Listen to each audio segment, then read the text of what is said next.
안녕하세요. 커피앤톡입니다. 오늘도 와주셔서 감사드리고요. 바로 사연 읽어보겠습니다. 안녕하세요. 저는 36살 여자이고요.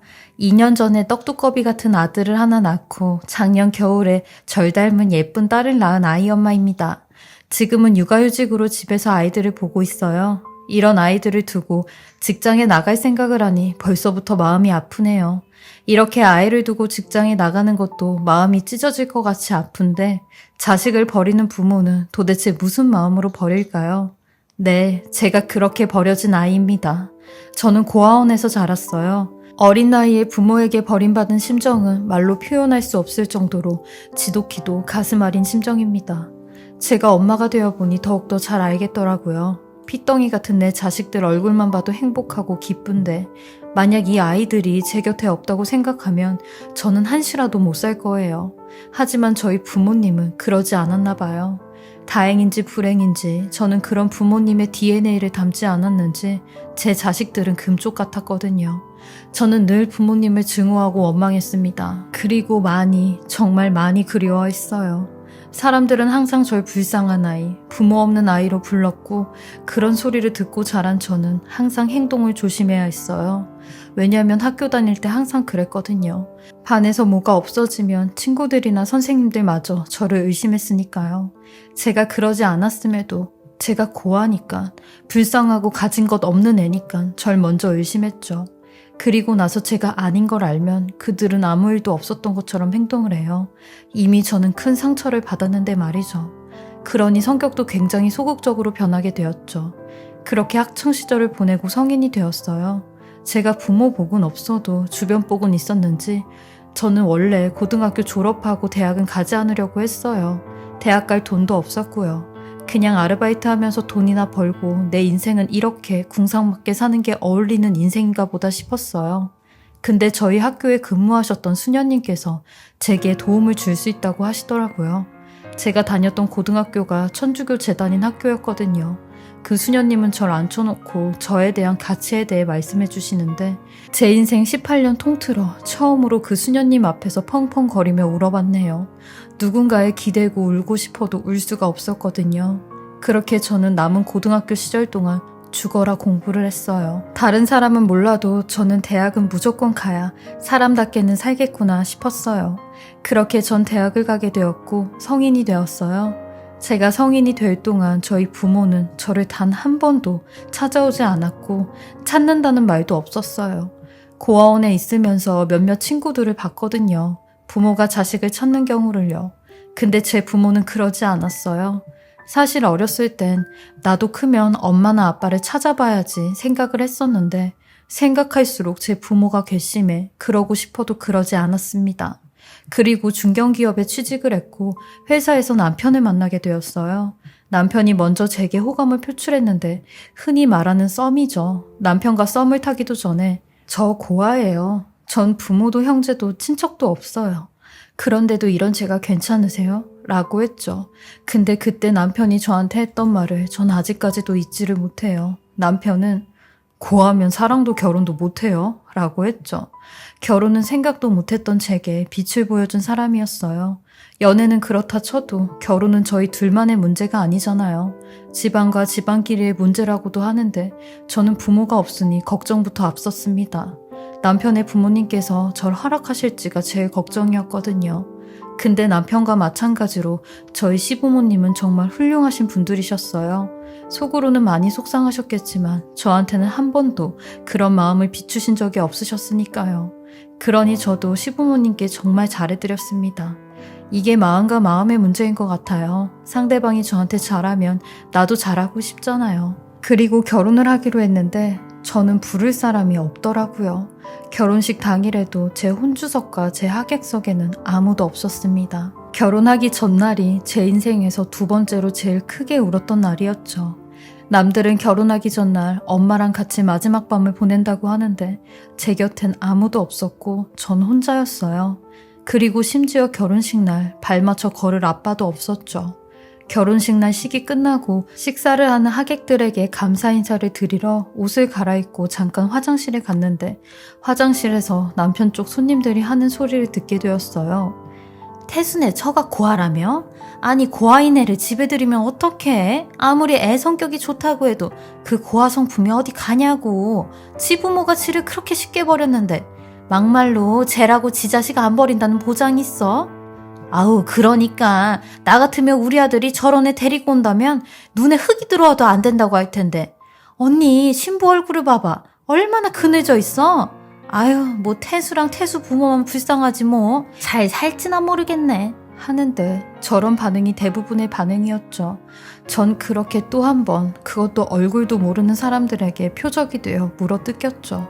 저런 사람들을 생각해서라도 이악 물고 악착같이 살고 싶었습니다.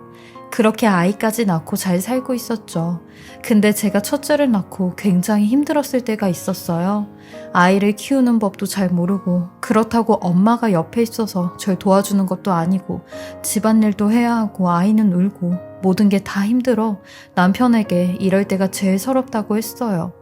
그러니 어느 날 남편이 힘든 절 위해 도우미 아주머니를 고용했다고 하는 겁니다. 오늘 오전 중에 가사 도우미 아주머니가 집에 간다고 하는데 저는 이런 세심한 남편이 고맙기만 했습니다. 그리고 도우미 아주머니께서 저희 집에 오셨죠. 첫인상이 굉장히 푸근하셨고 일도 정말 잘하셨어요. 일하시는 거 보고 고용을 하려고 했는데 손색이 없으시더라고요. 그렇게 이모님이라는 친근한 호칭과 함께 이모님과 정말 잘 지냈어요. 친정엄마가 있으면 이런 기분이겠구나 싶은 생각까지 들 정도로 제게 도움을 많이 주셨죠. 저희 집에서 2년 넘게 작년까지 일을 하셨으니까요.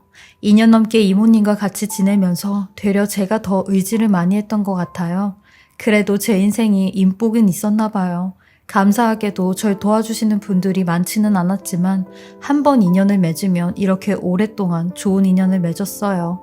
이모님과도 그랬죠. 그리고 밤 늦게까지 저희 집에서 일을 도와주시고 나면 제가 먼저 이모님한테 오늘은 너무 늦었는데 그냥 주무시고 가세요 할 정도였거든요. 그럼 이모님도 그럼 그럴까?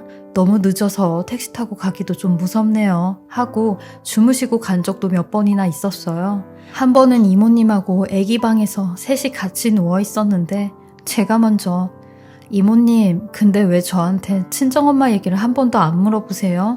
시어머니는 가끔씩 오셔서 아시는데 저희 친정엄마는 한 번도 안 오셨잖아요. 했죠. 그러니 친정엄마는 안 보이시길래 어디 외국이라도 나가 계시는 줄 알았어요. 희영 씨가 얘기를 안 해서 그런 줄 알았죠. 아, 그러셨구나. 이모님, 저 사실은 고아예요. 부모 얼굴도 모르고 지금까지도 살아계시는지 돌아가셨는지 몰라요. 했어요. 그러니 이모님 얼굴이 새빨개지시며 당황을 하시는데 아이고, 그랬어요? 나는 그것도 모르고 미안해요. 소리만 연신하시더라고요. 그런 이모님한테 근데요 이모님, 사실 이모님께서 이렇게 잘해주시니까 이모님이 꼭 친정엄마 같더라고요. 친정엄마가 옆에 있으면 이럴 것 같다라는 생각도 들고요. 암튼 몇 년 동안 이렇게 같이 지냈는데도 이모님이 참 편하고 푸근하고 그래요 하니 이모님도 활짝 웃으시며 반색을 하셨죠. 그러면서 내가 친정엄마였으면 좋겠어요. 그럼 뭐 내가 희영씨 친정엄마 하죠. 나도 자식도 없고 혼잔데 희영씨랑 나랑 모녀지간하면 되겠어요 하셨어요. 그날 이모님과 밤새도록 살아온 이야기를 했는데 베갯잎이 눈물로 다 젖을 정도로 서로 울고 안아주고 위안해주고 했네요. 그렇게 이모님은 정말 친정엄마처럼 친정엄마가 딸한테 해주는 것처럼 모든 걸 다 해주셨어요. 저희 큰아이 돌 때도 유일한 제 가족이 되어주셨고 제 편이 되어주셨죠. 어떻게 보면 저희 가족이 함께하는 순간순간을 같이 하셨던 것 같아요. 근데 이러셨던 이모님께서 갑자기 일을 그만둬야 될 것 같다고 문자만 남긴 채 연락이 안 되는 겁니다. 제가 연락을 해도 남편이 연락을 해도 연락이 닿질 않았어요. 정말 너무 허무했습니다. 그리고 한편으론 무슨 일이 생기셨는지 걱정도 되고 혹시 내가 무슨 실수라도 한 건가 하는 생각도 들었죠. 저는 내가 엄마라고 생각했던 사람마저 날 떠나는구나. 그래, 내 인생에 무슨 엄마냐 하고 책망을 했어요. 3년이 조금 안 되는 기간 동안 이모님과 정말 많은 추억은 쌓았거든요. 어디 나가면 모녀 사이라고 할 정도였으니까요. 그렇게 몇 날 며칠을 정신이 나가 있다가 안 되겠다 싶은 마음에 예전에 이모님께서 놓고 가신 우편물을 찾아 거기에 써준 주소로 이모님을 찾아가기로 생각했어요. 사실 걱정이 많이 됐거든요.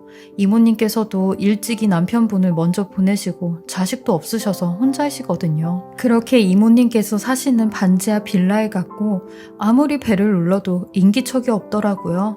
한참을 제가 그러고 있는데 그 옆집에서 어떤 아주머니가 나오시더니 저를 보고는 아니 누구신데 배를 그렇게 누르세요? 하는 겁니다.